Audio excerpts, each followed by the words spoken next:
Okay, so apparently, rumors the Milwaukee Bucks may be having second thoughts about trading Giannis and may think that's the best thing for the team. And you had, I think Vince Goodwill said that and I put on the screen, you at least have to, ask about Giannis Antetokounmpo, if you at least got to check in on the trade.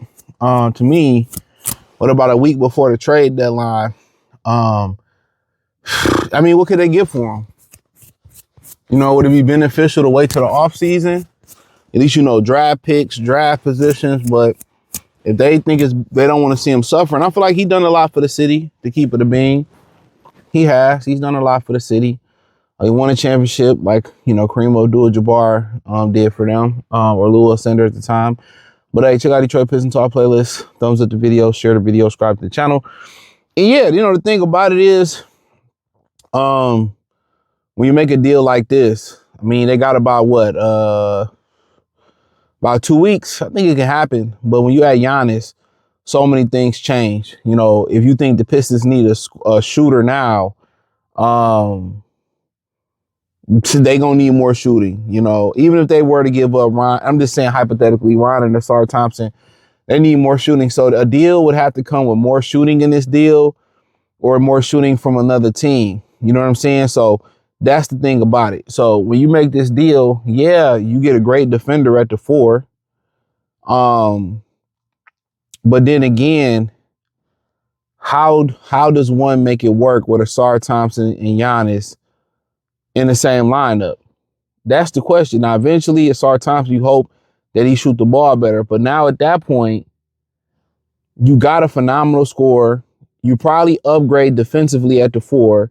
You upgrade rebounding wise. You get another ball handler where K can kind of be off the ball and you can let Giannis just do him. You got somebody that can run. Right now, you got 4 guys that can run. Ausar, Duran in a starting lineup, Giannis and K. So you instantly become a better transition team. You instantly become a better defensive team. You instantly, make Giannis better because he can play off the ball with a true point guard. You also make K better. He can play off the ball and score a lot better. So really at that point in time, really it's paramount, or it's an absolute, or it's imperative that they find somebody at the 2 spot. Now, does the type of guy that you find at the 2 spot change your mind when you go from Levine, DeRozan, Malik Monk? I'm trying to think about some other guys that may be available. Klay Thompson. Yes, it does change. Even if you keep Jaden Ivey in this deal, he just don't seem like they're ready for him to transition fully yet. But that's a different conversation for a different day. I think if you talking about the type of guy at that spot you need a guy like Klay Thompson.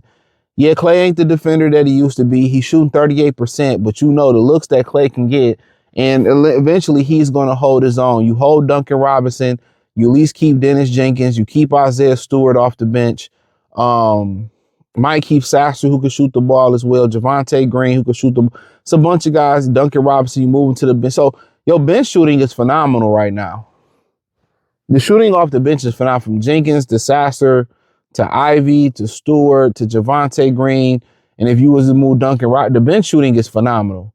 It's trying to infuse shooting into the starting lineup. So, I mean, Klay would be big for them. It'll be a low risk, high reward trade, championship contender, make big shots. I think coming from Golden State and Dallas, I think now he would get some great looks in this situation, championship caliber. So you would basically bring in 2 championship caliber guys who've been there. And it's a risk. It's a risk because you can also talk about, okay, what if you throw Ausar Thompson in there? And then, then to that point, let's say you did do that, you really would need Ron to step up, or you really would need to replace him with another shooter. Do I think Ausar, Duran, Giannis, K, and let's just say a Klay Thompson will work? Yes, because you have so much shooting on the bench. But like Vince Goodwill said on the tweet, then you're just talking about packages. Most than likely, they're probably going to want Ron. Most likely Tobias, contract-wise, Tobias, Ivy probably going to be in there. That's $30-something million. So that's $30-something million that's going to be in that contract. Giannis probably making 40, 50, so you got to find a couple more other guys to make it work, right? Now, You know, Karis LeVert is probably going to be in there. That's why I didn't kind of mention him off the bench. So that's about what, another 18 minutes. So that's almost enough to probably make it work. Right? You make that deal, and then you just got to make a deal. I mean, you don't have to necessarily be a Klay Thompson. Find the guy. Find the guy that can get in there, a better defender than Duncan Robinson, good shooter. That's what you need at that point. If Beasley can fall back from the sky, that'd be perfect. But we know that's not realistic. That Pat McConaughey dude, I mean, he'd be a good fit, solid defender, good shooter. You know, maybe, you know, I don't know if you can rummage Brooklyn or Charlotte for one of those type of guys, what they have there, but that's two guy got to be a good. And I feel like if you can keep Ivy and his health is good, he pretty much what you need as long as you get him to step up a little bit defensively. But obviously, with Giannis, it must come another move within that trade or outside of that trade. There must come a guy that can 3-and-D. And like I said before, when you look at those other guys like Levine, DeRozan, those scoring type of Malik Monk type of guards, realistically, you probably don't need that in the lineup. You can bring somebody like that off the bench. But realistically, you just need a catch and shoot guy that can defend his position. I think Klay would be perfect. It won't cost you much to get Klay. You got a trade exception that can help you land Klay.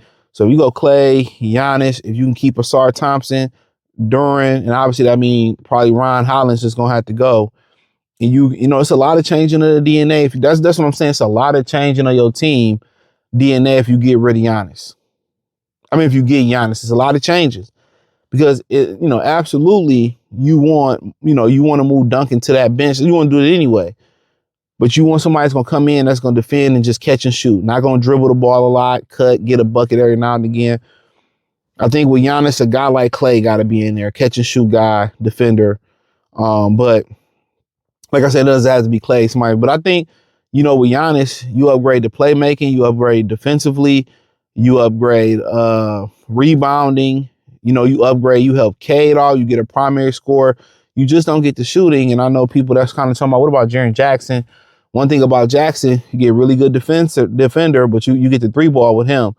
But the trade-off is, you know, Giannis been a champion. Giannis is a dog. Giannis can run the point if you have some point issues. You know, Ron is going to rebound. Giannis can play the 5 and be strong. Giannis can get you 15, 16 rebounds. You know what I'm saying? Giannis, you can post him up. You know, with Giannis just has a dog in his chest, unlike Jaren Jackson. Now, can Jaren Jackson come to Detroit and play with Duran and Cade and Isaiah Stewart, and they could put that dog in his chest?